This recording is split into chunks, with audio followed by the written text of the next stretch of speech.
Hello everyone, कैसे हैं आप। Macro economics unit 3 chapter number 8, chapter number 7 already हम कर चुके हैं। जैसे कि मैंने आपको बताया था, this is one of the most important unit of macro economics और हाईएस्ट वेटेज है, दैट इज 12 मार्क्स। आज के टॉपिक का नाम है income determination and multiplier. Sandeep Garg में तो ये इसी नाम से दिया गया है और टीआर जैन में ये शॉर्ट रन इक्विलिब्रियम आउटपुट के नाम से दिया गया है, तो कंफ्यूज नहीं होना। तो चलिए शुरू करते हैं। Determination of equilibrium level of output, income और एम्प्लॉयमेंट और जीडीपी और नेशनल इनकम। चलिए शुरू करते हैं। बहुत इंपॉर्टेंट क्वेश्चन है और अक्सर ये क्वेश्चन एग्जाम में पूछ लिया जाता है। पूरी इकोनॉमी जो है वो डिमांड और सप्लाई पे चलती है, राइट। माइक्रो में आपने डिमांड और सप्लाई फोर्सेस से एक कमोडिटी की प्राइस को डिटरमाइन किया था, राइट। अब यहाँ पर हम aggregate demand and aggregate supply की हेल्प से पूरी इकोनॉमी में नेशनल इनकम, पूरी इकोनॉमी में एम्प्लॉयमेंट, पूरी इकोनॉमी में आउटपुट को डिटरमाइन करेंगे। क्यों? क्योंकि अगर एग्रीगेट डिमांड एग्रीगेट सप्लाई से ज्यादा है तो प्रोडक्शन बढ़ेगा। प्रोडक्शन बढ़ाने के लिए एम्प्लॉयमेंट भी बढ़ेगी। एम्प्लॉयमेंट बढ़ेगी मतलब लोगों को काम मिलेगा, तो इनकम भी बढ़ेगी। और ये कब तक होता रहेगा? जब तक कि डिमांड और सप्लाई इक्वल नहीं हो जाते। That means production, employment, income के बढ़ने की टेंडेंसी कहां तक रहेगी? जब तक डिमांड और सप्लाई इक्वल नहीं हो जाते। उसी तरह अगर सप्लाई डिमांड से ज्यादा है तो क्या होगा? प्रोडक्शन कम होगा, क्योंकि सप्लाई ऑलरेडी ज्यादा है, डिमांड कम है, तो प्रोड्यूसर क्या करेंगे? प्रोडक्शन कम करेंगे। प्रोडक्शन कम होगा तो एम्प्लॉयमेंट भी कम होगी, एम्प्लॉयमेंट कम होगी तो इनकम भी कम होगी। और ये प्रोसेस भी कब तक चलता रहेगा? जब तक कि डिमांड और सप्लाई इक्वल नहीं हो जाते। इसका मतलब प्रोडक्शन, एम्प्लॉयमेंट, प्रोडक्शन मतलब आउटपुट, आउटपुट मतलब जीडीपी, राइट। तो प्रोडक्शन, एम्प्लॉयमेंट, इनकम में ये जो फ्लक्चुएशंस हैं ये कब तक होती रहेंगी? इनका स्टेट ऑफ इक्विलिब्रियम कब आएगा? जहां पर डिमांड और सप्लाई इक्वल हो जाएंगे, राइट। आई होप आपको इस चैप्टर का क्रक्स समझ आ गया होगा। तो इक्विलिब्रियम लेवल ऑफ आउटपुट और income refers to that level of output और income where ex ante AD is equal to ex ante AS. That mean जहां पर प्रोड्यूसर क्या करते हैं? प्रोडक्शन, प्रोडक्शन मतलब एग्रीगेट सप्लाई, और बायर क्या करते हैं? Demand, right. तो जहां पर प्रोड्यूसर की प्लानिंग बायर की प्लानिंग के साथ मैच हो जाएगी, राइट, वहां पर होगा इक्विलिब्रियम लेवल ऑफ आउटपुट और इनकम और employment, right. Equilibrium level of output, income और एम्प्लॉयमेंट को डिटरमाइन करने के लिए हमारे पास वैसे तो दो अप्रोचेस हैं, एक क्लासिकल अप्रोच और एक केन्जियन अप्रोच, पर हमारे सिलेबस में केन्जियन अप्रोच है। जेएम केन्स एक इकोनॉमिस्ट है, राइट, जिन्होंने ये इनकम और एम्प्लॉयमेंट डिटर्मिनेशन का मॉडल दिया है। तो हम यहाँ पर केन्स के ही व्यूज पढ़ रहे हैं, राइट। तो इक्विलिब्रियम लेवल ऑफ इनकम कहां डिटरमाइन होगा? जहां पर एक्सेंटे एडी और एक्सेंटे एएस इक्वल हो जाएंगे, मतलब planned AD is equal to planned AS. और एडी के वैसे तो 4 कंपोनेंट है, पर सिंपलिसिटी के लिए, अपने मॉडल को सिंपल रखने के लिए केन्स ने यहाँ पर सिर्फ टू सेक्टर इकोनॉमी को कंसिडर किया है, राइट। तो 2 सेक्टर इकोनॉमी में एडी के कंपोनेंट क्या है? सी एंड आई, राइट। तो एक्सेंटे एडी क्या है? सी प्लस आई, और एक्सेंटे एएस, राइट, एएस क्या होती है? Income. AS is equal to income. Why? क्यों? क्योंकि अगर आपको मैं थोड़ा पीछे लेके जाऊंगी, हाउस होल्ड सेक्टर और दूसरा firm sector, right. House hold sector अपनी सर्विसेज देता है प्रोडक्शन सेक्टर को प्रोडक्शन करने के लिए, राइट। और प्रोडक्शन सेक्टर क्या करता है? प्रोडक्शन। सपोज उन्होंने 100 रुपीज का प्रोडक्शन कर दिया, this is what aggregate supply. अब यही 100 रुपीज का प्रोडक्शन 4 फैक्टर्स की हेल्प से हुआ है, लैंड, लेबर, कैपिटल और एंटरप्रेन्योर की हेल्प से हुआ है। तो ये 100 जो है वो उनको उनकी इनकम की फॉर्म में डिस्ट्रीब्यूट कर दिए जाएंगे, that is rent, interest, profit and wages, right. तो इसलिए aggregate supply is equal to income, okay. और इनकम आपको पता है उसका कुछ हिस्सा खर्च होता है और कुछ हिस्सा सेव होता है, ओके। तो AD is C plus I and AS is C plus S, तो सी सी कैंसिल, तो I is equal to S. तो it means according to Keynes there are 2 approaches for determining equilibrium level of income. एक है AD AS approach और एक है S I approach. अब Keynes का ये जो मॉडल है कुछ अजम्पशंस के ऊपर बेस्ड है, राइट। वो अजम्पशन हम यहाँ पर क्या ले रहे हैं कि हम यहाँ पर सिर्फ 2 सेक्टर इकोनॉमी को कंसिडर कर रहे हैं। यहाँ पर ना तो हम गवर्नमेंट सेक्टर को कंसिडर कर रहे हैं, ना ही rest of the world sector को। इसका मतलब क्लोज्ड इकोनॉमी है, राइट, जिसमें कोई गवर्नमेंट सेक्टर नहीं है, ओके। अजम्पशन है ये हमारी। तो यहाँ पर हम अज्यूम कर रहे हैं कि AD is sum of consumption expenditure and investment expenditure. Second, यहाँ पर जो आय है वो मतलब इन्वेस्टमेंट एक्सपेंडिचर है, वो क्या है? Autonomous. It is independent of level of income, that means it is not influenced by level of income. Income बढ़ रही है, कम हो रही है, it is assumed to be constant, right. यहाँ पर हमने ऑटोनॉमस इन्वेस्टमेंट को कंसिडर किया है। Price level is also assumed to be constant, prices में कोई चेंज नहीं हो रहा है, ठीक है जी। और शॉर्ट पीरियड में केन्स जो है वो शॉर्ट पीरियड में बिलीव करता है, ओके। तो theory of determination of equilibrium level of income जो है that is applicable in short run. और शॉर्ट पीरियड वो टाइम पीरियड है जिसमें अगर आउटपुट बढ़ानी है तो सिर्फ हम एम्प्लॉयमेंट को बढ़ाकर, मतलब वर्कर बढ़ाकर आउटपुट को इंक्रीज कर सकते हैं। अदर फैक्टर्स, टेक्नोलॉजी वगैरह में हम कोई चेंज नहीं कर सकते शॉर्ट पीरियड में। माइक्रो में पढ़ा था आप लोगों ने। नेक्स्ट, तो एडीएएस अप्रोच के अकॉर्डिंगली, जैसे कि मैंने आपको बताया कि केन्स के accordingly equilibrium level of income can be determined with the help of two approaches, एक एडीएएस अप्रोच और एक एसआई अप्रोच। तो फर्स्ट है एडीएएस अप्रोच। तो according to this approach equilibrium level of income और आउटपुट और employment कहां determine होगा, where AD is equal to AS, right. और एडी हम ऑलरेडी कर चुके हैं लास्ट चैप्टर में। तो एडी क्या है, it refers to planned expenditure on goods and services produced in an economy during an accounting year, right. और इसके हमने कंपोनेंट किए थे, that is AD is equal to C plus I, two sector economy में, okay. और aggregate supply क्या होती है, it is planned output by all the producers in an economy during a year. मतलब एक इकोनॉमी में ड्यूरिंग अ ईयर सारे producer मिलकर जो टोटल प्रोडक्शन करने की प्लान कर रहे हैं, that is what aggregate supply, okay. Aggregate supply is equal to income, right. और इनकम का कुछ हिस्सा हम खर्च करते हैं, कुछ सेव करते हैं। तो एग्रीगेट सप्लाई के कंपोनेंट क्या है, consumption expenditure and saving, right. Aggregate demand के कंपोनेंट यहाँ पर क्या है, consumption expenditure and investment expenditure. और एग्रीगेट सप्लाई के कंपोनेंट है कंजम्पशन एक्सपेंडिचर, मतलब कंजम्पशन एंड सेविंग। इससे पहले कि हम एडीएस अप्रोच से इक्विलिब्रियम लेवल ऑफ इनकम कैसे डिटरमाइन होता है, उससे पहले एडी का बिहेवियर और एएस, इन दोनों का बिहेवियर समझते हैं, राइट। इनकम को मैंने यहाँ पर 50-50 से इंक्रीज किया है और कंजम्पशन को 40-40 से, राइट। ये स्केड्यूल हम ऑलरेडी कर चुके हैं, ओके, लास्ट चैप्टर में। तो इनकम 0 है, उस पर खर्च कितना है 20, that is meant for survival, और 50 पर 60, राइट। क्यों, क्योंकि शुरू में at lower level of income जब बेसिक नीड पूरी नहीं हुई होती तो हमारे खर्चे हमारी इनकम से ज्यादा होते हैं, राइट। और इन्वेस्टमेंट है यहाँ पर हमने ऑटोनोमस अज्यूम करी है, that is which is independent of level of income. देखो यहाँ इनकम चेंज हो रहा है पर इन्वेस्टमेंट क्या है, कांस्टेंट, क्योंकि ये ऑटोनोमस इन्वेस्टमेंट है, राइट। और एडी क्या होता है, सी प्लस आई। तो C plus I that is 30, 70, 110, 150 and 190। अब एडी कर्व को ड्राइव, अब एडी कर्व कैसे ड्रॉ किया जाता है, राइट। तो यहाँ पर मैंने एक्स एक्सिस के ऊपर इनकम को लिया है, राइट, और वाई एक्सिस के ऊपर I have taken C, I and AD, okay. अब जीरो इनकम पर पहले मैं इन्वेस्टमेंट को प्लॉट कर रही हूँ डिफरेंट इनकम लेवल पर। तो जीरो इनकम पर इन्वेस्टमेंट कितनी है 10, 50 पर भी 10, 100 पर भी 10, 150 एंड 200। इन पॉइंट्स को मिलाया तो हमारे पास आई कर्व आ जाएगा, investment curve which is parallel to X axis. C curve drive करते हैं डिफरेंट इनकम लेवल के ऊपर। तो जीरो इनकम पर कंजम्पशन कितनी है 20, राइट, 50 पर कितनी है 60, 100 पर 100, 150 पर 140, राइट, और 200 पर है ये 180। और इन पॉइंट्स को मिलाया तो ये हमारे पास सी कर्व आ गया।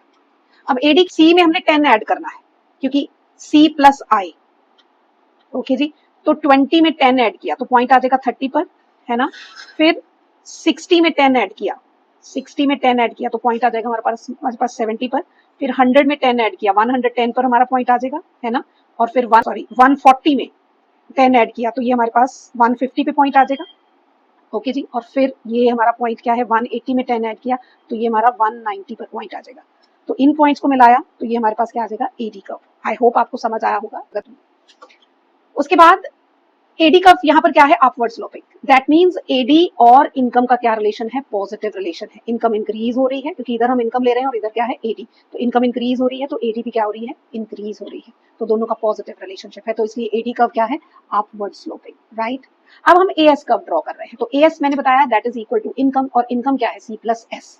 तो राइट, तो इनकम 0 है, ओके। तो सी प्लस एस, 0 इनकम पर सी 20, और एस क्या होता है y minus C, that is y minus C कितना आ जाएगा -20, 50 minus 60 minus 10, 100 minus 100, 0 and so on, okay. तो अब 0 इनकम पर AS that is C plus S, C plus S क्या है C20 और S20। तो 20 प्लस माइनस 20 0, तो 0 इनकम पर एएस कितनी होगी 0। 50 इनकम पर कंजम्पशन 60 है और सेविंग क्या है -10, तो 60 प्लस माइनस 10 50। इसका मतलब 50 इनकम पर एएस कितनी हो जाएगी 50। उसी तरह 100 पर एएस कितनी हो जाएगी 100, that is C plus S कर रहे हैं हम लोग, ओके। और 150 पर सी प्लस एस कितना हो गया 150, और 200 पर सी प्लस एस कितना हो जाएगा 200। तो by joining these points we will get AS curve which is equal to Y. और एएस कर्व क्या बना है 45 डिग्री, लाइन ऑफ 45 डिग्री, क्योंकि इसके हर एक पॉइंट का जितना डिस्टेंस इस तरफ से है उतना ही इस तरफ से, इधर 50 तो इधर 50, इधर 100 तो इधर 100, राइट। तो AS कर्व क्या है, line of 45 degree. Okay, next हम मेन टॉपिक पे आते हैं, that is determination of equilibrium level of income. It can be explained with the help of a table and diagram. Okay, employment suppose zero है, और obviously अगर employment zero है तो income भी क्या होगी, जीरो, पर there is consumption even at zero level of income which is meant for survival. और ये कंजम्पशन कहाँ से हो रही है, पास सेविंग में से, तो सेविंग क्या है, -20, और इन्वेस्टमेंट हमने अज्यूम करी है ऑटोनॉमस, दैट इज 10-10-10, तो एडी क्या हुआ, C plus I, that is 30, और ऑलरेडी हमने अभी किया था। और AS क्या होता है, C प्लस S, राइट, तो 20 -20 कितना आ गया, 0।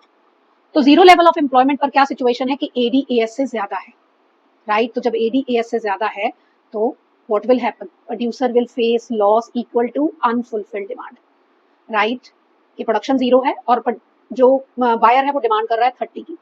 ओके, तो producer will face loss equal to unfulfilled demand, कि प्रोडक्शन करते तो बिक जाता है ना, पर ठीक तरह से प्लानिंग नहीं होने की वजह से, राइट, प्रोड्यूसर ने प्रोडक्शन नहीं किया। ओके, तो producer will face loss equal to unfulfilled demand, right. तो अब प्रोड्यूसर क्या करेगा, they will plan to produce more, ठीक है, और प्रोडक्शन ज्यादा करने के लिए एम्प्लॉयमेंट बढ़ी। अब एम्प्लॉयमेंट क्या है, N1। ओके, इनकम, अगर एम्प्लॉयमेंट है तो ऑब्वियसली इनकम भी होगी, इनकम 50 है पर खर्च क्या है, 60, राइट। जैसे कि आपको पता है at lower level of income जब बेसिक नीड पूरी नहीं हुई होती तो खर्चे इनकम से ज्यादा होते हैं। I is 10, saving is income minus consumption, that is -10। Okay, और एडी क्या, C plus I, 60 plus 10 that is 70। Okay, और AS is what, C plus S, तो 60 -10 50, तो अभी भी क्या है, AD AS से ज्यादा है। इसका मतलब अभी भी प्रोड्यूसर की प्लानिंग जो बायर की प्लानिंग के साथ मैच नहीं हुई है, तो प्रोड्यूसर विल इंक्रीज प्रोडक्शन, और प्रोडक्शन को बढ़ाने के लिए वो क्या करे, एम्प्लॉयमेंट बढ़ेगी, इनकम बढ़ेगी, कंजम्पशन बढ़ेगा, राइट। इन्वेस्टमेंट क्या है, ऑटोनॉमस, और AD क्या हो गई 110, पर AS क्या है 100, अभी भी AD AS से ज्यादा है, तो एम्प्लॉयमेंट और बढ़ेगी, इनकम बढ़ेगी, and so on, this process will go on till AD is equal to AS। तो जहां AD और AS इक्वल होते हैं वहां पर जो AD होती है उसे बोलते हैं effective demand. Effective demand is that level of AD where AD is equal to AS।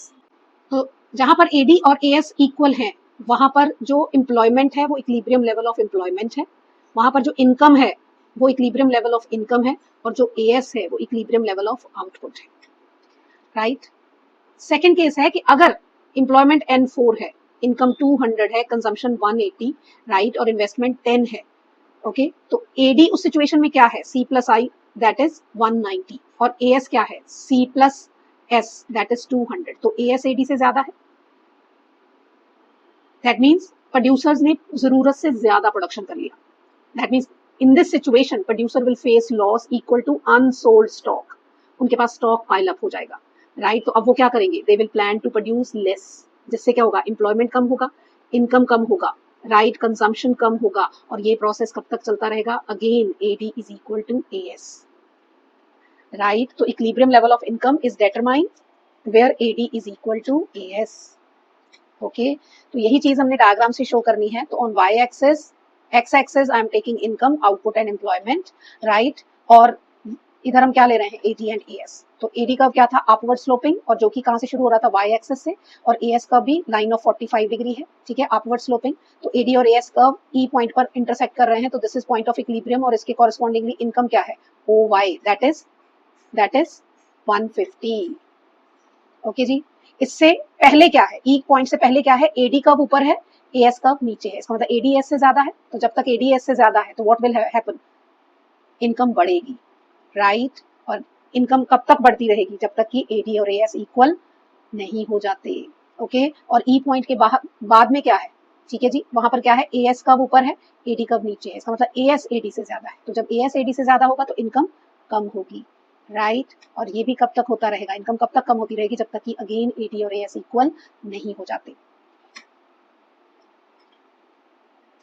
इसी एडजस्टमेंट मैकेनिज्म को यहाँ शो किया है कि जब AD और AS इक्वल नहीं होते तो इकोनॉमी इक्विलिब्रियम में नहीं होती, राइट। तो इकोनॉमी इक्विलिब्रियम को कैसे रीस्टोर करती है, ओके जी। तो जब AD AS से ज्यादा है तो what will happen, producer will face loss equal to unfulfilled demand, जिससे क्या होगा, they will plan to produce more, तो प्रोडक्शन विल इंक्रीज, प्रोडक्शन बढ़ेगा तो एम्प्लॉयमेंट बढ़ेगी, इनकम बढ़ेगी, AS बढ़ेगी, till AD is equal to AS। That means सारे वेरिएबल income, employment और output will have tendency to rise when AD is more than AS. और अगर AS AD से ज्यादा है तो प्रोडक्शन भी कम होगा, एम्प्लॉयमेंट भी कम होगा, इनकम भी कम होगी. That means all the variable have tendency to fall. पूछा जा सकता है कि अगर ADS से ज्यादा है तो एम्प्लॉयमेंट, इनकम एंड आउटपुट पर क्या इफेक्ट पड़ेगा? All will increase. और अगर AS AD से ज्यादा है तो एम्प्लॉयमेंट, इनकम और आउटपुट पर क्या इफेक्ट पड़ेगा? All will decrease. राइट. और अगर AS AD से ज्यादा है तो in this situation producer will face loss equal to unsold stock. तो therefore they will plan to produce less, जिससे क्या होगा? Production will decrease. और अगर प्रोडक्शन डिक्रीज होना तो एम्प्लॉयमेंट भी डिक्रीज होगी, इनकम भी और AS भी, till AD is equal to AS. This is what AD-AS approach. ऐसा और I अप्रोच भी सेम है, सिर्फ एक छोटा सा ट्विस्ट है. दैट मींस अगर आपका ये क्वेश्चन तैयार हो गया तो वो तो बड़ी आसानी से हो जाएगा. चलिए करते हैं. नेक्स्ट है determination of equilibrium level of income with the help of SI approach. According to this approach, equilibrium level of income is determined at a point where planned savings, मतलब ex ante savings are equal to ex ante investment. Right. Savings क्या होती हैं? Leakages. और leakages वो variable होते हैं जो AD को डिक्रीज करते हैं, और इंजेक्शंस वो वेरिएबल होते हैं जो AD को इंक्रीज करते हैं, डिमांड को इंक्रीज करते हैं. अगर आपको याद हो कि AD is equal to C plus I, right, तो I जो है वो क्या है?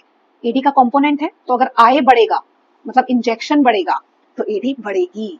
और सेविंग अगर बढ़ेगी, लोग सेव ज्यादा करेंगे तो ऑब्वियसली कंजम्पशन कम करेंगे. तो अगर कंजम्पशन कम होगी तो AD क्या हो जाएगी? कम हो जाएगी. इसलिए सेविंग लीकेज है, इन्वेस्टमेंट इंजेक्शंस है.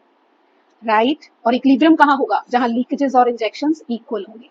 राइट. देखते हैं कैसे. AD is equal to AS, और AD क्या होता है? C प्लस I, और AS क्या होता है? C plus S.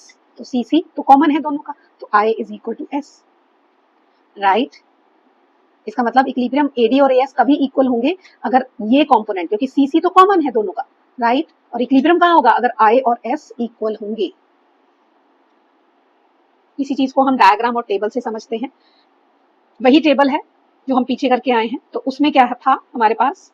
यहाँ पर हम सेविंग और इन्वेस्टमेंट पे मेन फोकस करेंगे. वहां पीछे हमने AD और AS पर मेन फोकस किया था, और यहाँ पर S और I पर मेन फोकस करेंगे. तो जब AD AS से ज्यादा है तो वहां पर सिचुएशन क्या है? I S से ज्यादा है. मतलब क्या है कि जब I S से ज्यादा होगा तो AD AS से ज्यादा होगा. कैसे?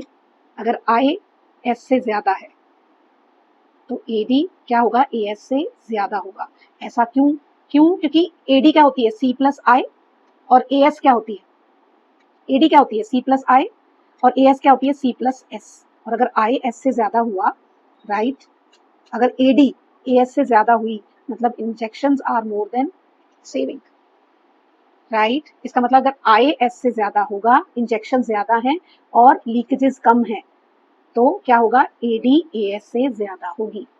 ओके. तो फिर वही होगा जो हमने पीछे एक्सप्लेन किया था. AD-AS से ज्यादा होगी तो प्रोडक्शन भी बढ़ेगा, एम्प्लॉयमेंट भी बढ़ेगा, इनकम भी बढ़ेगी, और इनकम बढ़ेगी तो सेविंग बढ़ेंगी, है ना. इनकम बढ़ेगी तो सेविंग बढ़ेंगी. राइट. और ऐसा कब तक होता रहेगा? जब तक कि S और I इक्वल नहीं हो जाते. और जहां पर S और I इक्वल है वहां पर AD और AS भी क्या है? इक्वल है.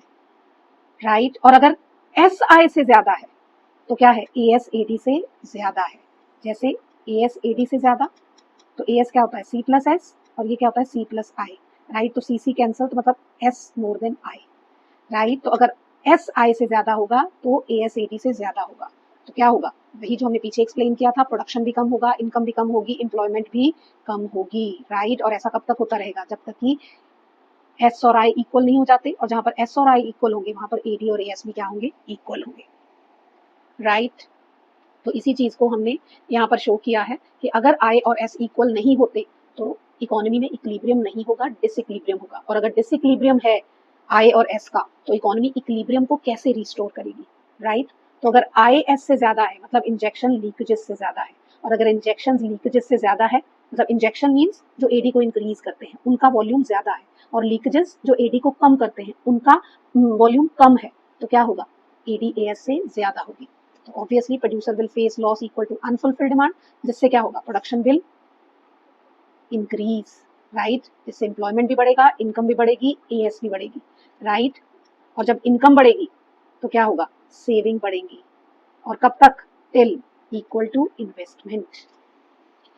और अगर SI से ज्यादा है मतलब लीकेजेस इंजेक्शन से ज्यादा है, तो उस सिचुएशन में क्या होगा, ASAD से ज्यादा होगी, जिससे क्या होगा, producer will face loss equal to unsold stock, right, जिससे क्या होगा, obviously now they will plan to produce less, employment भी कम होगी, जिससे इनकम कम होगी तो सेविंग कम होगी, और ऐसा कब तक होता रहेगा, टिल सेविंग इन्वेस्टमेंट के इक्वल नहीं हो जाती। तो इसी चीज को हम अब डायग्राम से शो करेंगे, राइट। तो यहाँ एक्स एक्सिस पर हम इनकम ले रहे हैं और वाई एक्सिस पर एस एंड आई ले रहे हैं, और आई कर्व जैसे कि हमने बनाया था, it is independent of level of income, तो आई कर्व जो है वो पैरेलल टू एक्स एक्सिस है, और सेविंग कर्व, राइट, 0 इनकम पर -20, राइट, 50 पर क्या है -10, 100 पे 0, 150 पे 10 है ना, ओके, और 200 पे कितनी है ये 20। तो इन पॉइंट्स को मिलाएंगे तो ये हमारे पास क्या आ जाएगा, सेविंग कर्व। तो इक्विलिब्रियम कहाँ होगा, जहाँ एस और आई इक्वल है, तो this is point of equilibrium, और इसके correspondingly equilibrium level of income कितना है 150, ओके। और ई पॉइंट से पहले इक्विलिब्रियम क्यों नहीं है, क्योंकि उससे पहले आई कर्व ऊपर है, एस कर्व नीचे है, तो आई एस से ज्यादा है, राइट, तो income will have tendency to rise, और ऐसा कब तक होता रहेगा, इनकम कब तक बढ़ेगी, इनकम बढ़ेगी तो सेविंग बढ़ेगी, और ऐसा कब तक होता रहेगा, जब तक कि ये इक्वल नहीं हो जाते। और इस तरफ क्या है, एस कर्व ऊपर है, आई कर्व नीचे है, इसका मतलब एस आई से ज्यादा है, जिससे क्या होगा, इनकम कम होगी, है ना, इनकम कम होगी तो सेविंग कम होगी, और ऐसा कब तक होता रहेगा, जब तक कि एस और आई इक्वल नहीं हो जाते, right.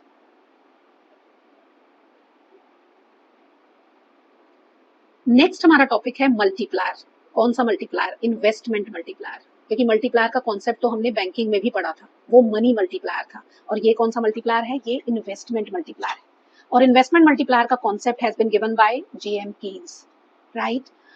Multiplier tells how many times income changes due to change in investment, क्योंकि जब भी इन्वेस्टमेंट होगी, राइट, इनकम बढ़ेगी, पर जितनी इन्वेस्टमेंट हुई है इनकम उतनी नहीं बढ़ेगी, इनकम में जो राइज होगा वो इन्वेस्टमेंट में होने वाले राइज से मेनी टाइम्स ज्यादा होगा, ओके। तो this is what investment multiplier. Investment multiplier ये नहीं है कि अगर इन्वेस्टमेंट बढ़ी तो इनकम बढ़ी, और इनकम का बढ़ना is many times more than investment, और अगर इन्वेस्टमेंट कम होती है तो इनकम भी कम होगी, पर इनकम में जो फॉल आएगा वो इन्वेस्टमेंट में आने वाले फॉल से मेनी टाइम्स ज्यादा होगा। इसका मतलब मल्टीप्लायर की फॉरवर्ड वर्किंग भी होती है और बैकवर्ड वर्किंग भी होती है, यहाँ पर हम इन जनरल पढ़ रहे हैं। तो इन्वेस्टमेंट मल्टीप्लायर को कैसे डिफाइन करेंगे, it can be defined as the ratio of change in income to change in investment, कि आज जो थोड़ी सी इन्वेस्टमेंट हुई है उससे जो इनकम में राइज होगा वो इन्वेस्टमेंट में होने वाले राइज से मेनी टाइम्स ज्यादा होगा। मल्टीप्लायर को किससे डिनोट करते हैं, के से, राइट। तो K is equal to change in income, the delta Y, upon change in investment, that is delta I. अगर 50 करोड़ की इन्वेस्टमेंट से इनकम 100 हो गई, that means change in income is equal to 2 times change in investment, ये 2 क्या है, K, right. और अगर 50 करोड़ की इन्वेस्टमेंट से इनकम 200 हो जाए तो change in income is equal to 4 times change in investment, और ये 4 क्या है, K की वैल्यू। इसका मतलब इनकम में जो चेंज होगा that will be K times change in investment. अब K की वैल्यू 2 है, 4 है, ये किस पर डिपेंड करता है, ये डिपेंड करता है MPC पर एंड MPS पर, ओके। तो नेक्स्ट टॉपिक है relationship between multiplier and MPC. Equilibrium कहाँ होता है, where AS is equal to AD, और एएस क्या होता है, इनकम, एडी क्या होता है, सी प्लस आई, ओके। और इनकम में चेंज भी क्या हो जाएगा, will be equal to delta C plus delta I, right. दोनों तरफ डेल्टा वाई से डिवाइड किया, तो delta Y upon delta Y 1, delta C upon delta Y किसकी वैल्यू होता है, एमपीसी की, राइट। एमपीसी को हम इस तरफ ले आए तो 1 minus MPC is equal to delta I upon delta Y. अब दोनों तरफ रेसिप्रोकल लेना है, तो ये 1 माइनस एमपीसी अपॉन 1 है, तो इसका रेसिप्रोकल क्या हो गया, 1 अपॉन 1 माइनस एमपीसी, और delta I upon delta Y का रेसिप्रोकल क्या हुआ, डेल्टा वाई अपॉन डेल्टा आई।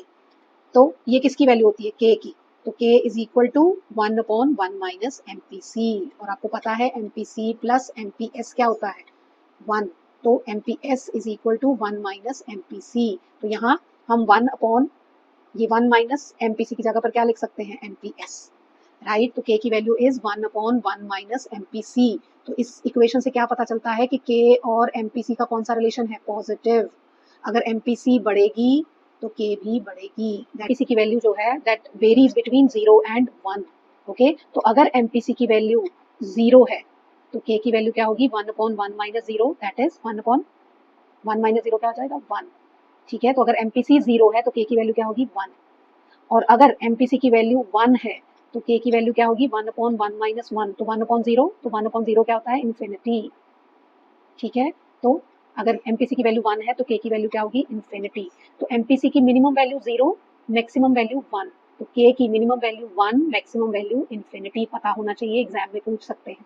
अदरवाइज आप रैंडमली कोई भी वैल्यू लेकर देखो, MPC अगर 0.5 है तो k क्या हुआ 1/1 माइनस 0.5 दैट इज 2। MPC अगर 0.75 है तो k की वैल्यू क्या हुई 1/1 माइनस 0.75 दैट इज 4। अगर इसको सॉल्व करो तो इसका मतलब MPC बढ़ रही है तो k की वैल्यू भी बढ़ रही है, तो दोनों का पॉजिटिव रिलेशनशिप है। ऐसे ही relationship between multiplier and MPS, तो k is equal to 1/MPS। अगर MPS की वैल्यू 0.5 है तो k की वैल्यू क्या हुई 1/0.5 दैट इज 2।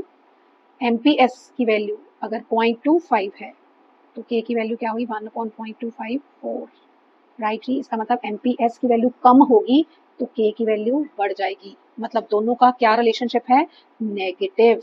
MPC और k का पॉजिटिव रिलेशन है क्योंकि लोग अपनी इनकम का जितना ज्यादा हिस्सा खर्च करेंगे, ओके, डिमांड उतनी ज्यादा होगी, डिमांड जितनी ज्यादा होगी इन्वेस्टमेंट के इंक्रीज होने से इनकम में राइज उतना ज्यादा होगा।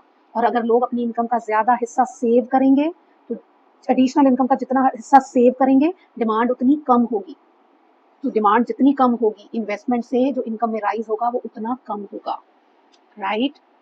कहें कि इन्वेस्टमेंट में इंक्रीज होने से इनकम में जो चेंज होता है, इनकम में जो राइज होता है वो मेनी टाइम्स ज्यादा होता है। कैसे? तो उसके लिए हम समझेंगे वर्किंग ऑफ मल्टीप्लायर को। तो वर्किंग ऑफ मल्टीप्लायर एक बहुत ही इंपॉर्टेंट असम्पशन के ऊपर बेस्ड है, वो ये है कि one man's expenditure is another man's income. एक का खर्च दूसरे की इनकम होता है। अगर मैं आपकी फैक्ट्री में किसी चीज सामान खरीदती हूँ तो वो मेरा खर्च है, आपकी इनकम है, राइट। तो मैं अपनी इनकम का जितना हिस्सा ज्यादा खर्च करूंगी, राइट, दैट मीन्स MPC जितनी ज्यादा होगी तो आपकी इनकम उतनी ज्यादा होगी ना, राइट। इसलिए MPC ज्यादा होगी तो k की वैल्यू भी क्या होगी ज्यादा होगी। The working of multiplier assumes the following process. क्या? अगर इन्वेस्टमेंट चेंज हुई तो ऑब्वियसली इनकम चेंज होगी क्योंकि इन्वेस्टमेंट एक्सपेंडिचर है, और इन्वेस्टमेंट एक्सपेंडिचर मतलब एक का एक्सपेंडिचर दूसरे की इनकम हुआ, तो इन्वेस्टमेंट चेंज हुई उससे इनकम चेंज हुई, और इनकम चेंज होने से क्या करेंगे लोग खर्च करेंगे, राइट। और एक का खर्च दूसरे की इनकम होता है तो इनकम चेंज हो गई, और इनकम चेंज होने से फिर लोग खर्च करेंगे, राइट जी, और खर्च चेंज होगा तो लोगों की इनकम चेंज होगी, और ये प्रोसेस ऐसे ही चलता है। तो इन्वेस्टमेंट तो यहाँ चेंज हुई है ना, पर इनकम में चेंज यहाँ भी हुआ, यहाँ भी हुआ, यहाँ भी हुआ, और भी होगा। तो ये जो इनकम का ये जो टोटल चेंज अगर हम करें तो ये इन्वेस्टमेंट में चेंज से मेनी टाइम्स ज्यादा होगा, राइट। तो फाइनल इंक्रीज इन इनकम जो होगा that will be many times more than change in investment because of working of multiplier, जिसको हम एक्सप्लेन करेंगे एक न्यूमेरिकल एग्जांपल के साथ, राइट। सपोज राउंड 1 में क्या हो रहा है कि रिलायंस वालों ने एक रोड प्रोजेक्ट शुरू किया और उसके ऊपर 100 करोड़ इन्वेस्ट किया, सपोज, राइट। और ये 100 करोड़ रिलायंस वालों का इन्वेस्टमेंट एक्सपेंडिचर है, और ये इन्वेस्टमेंट एक्सपेंडिचर मतलब ये कि मतलब जो रोड प्रोजेक्ट के लिए जो जो सामान चाहिए वो खरीदा, वर्कर्स हायर करे, ओके। तो ये उनका 100 करोड़ का इन्वेस्टमेंट एक्सपेंडिचर क्या हो जाएगा लोगों की इनकम, तो इनकम 100 से चेंज हो गई। अब जिनकी इनकम चेंज हुई है ऑब्वियसली बड़ी है 100 से, तो ऑब्वियसली खर्च करेंगे। तो यहाँ पर हम अज्यूम कर रहे हैं कि MPC इज 0.5, ये पेपर में आपको चेंज होकर भी आ सकती है, तो आपको ये टेबल बनाना आना चाहिए, तो ध्यान से देखिएगा। तो MPC 0.5, ओके, और आपको पता है MPC is equal to delta C upon delta Y होता है, तो MPC 0.5, तो अगर आपने डेल्टा C निकालना है तो आप क्या करेंगे डेल्टा Y को मल्टीप्लाई कर देंगे इधर MPC से, तो आपके पास डेल्टा C आ जाएगा। तो यहाँ पे भी मैंने वही किया है, तो डेल्टा C कितना होगा MPC time change in delta, ये हर बार हम ऐसे ही निकालेंगे, ये जो डेल्टा Y होगा उसको हम MPC से मल्टीप्लाई करके ये वाला कॉलम फाइंड आउट करेंगे, ओके जी। तो इनकम 100 करोड़ से चेंज हुई, MPC 0.5 है, तो 0.5 इंटू 100 50, इसका मतलब लोग 50, MPC 0.5 का मतलब क्या हुआ कि 50% लोग खर्च करेंगे और 50% सेव करेंगे, ओके। तो डेल्टा C कितना हुआ 50, और delta Y minus delta C delta S होता है, तो 50, 100 minus 50 50। As you know, multiplier is based on the assumption that one man's expenditure is another man's income, तो एक का खर्च दूसरे की इनकम होगा, तो सेकंड राउंड में इनकम 50 करोड़ से चेंज हो गई, ठीक है, और MPC क्या है 0.5, तो 0.5 इंटू 50 कितना हो जाएगा 25, ठीक है जी, और 25 क्या हो जाएंगे सेव। नेक्स्ट राउंड में फिर एक का खर्च दूसरे की इनकम होता है, तो इनकम क्या होगी 25 करोड़ से चेंज होगी, जिसमें से हाफ स्पेंड हो जाएगा, हाफ सेव हो जाएगा, एंड दिस, ये प्रोसेस तब तक चलता रहेगा जब तक कि ये जीरो, ये जो चेंज है वो जीरो नहीं हो जाता, ओके जी, और ये जो टोटल चेंज होगा, ये 200 क्या है, टोटल चेंज इन इनकम। तो ये जो टोटल चेंज इन इनकम क्या होगा, that is equal to K times change in investment. और के कैसे निकालेंगे, K is equal to 1/1 minus MPC, that is 0.5, तो 2। तो delta Y is equal to K times change in investment, और K की value 2 और इन्वेस्टमेंट कितनी थी, 100।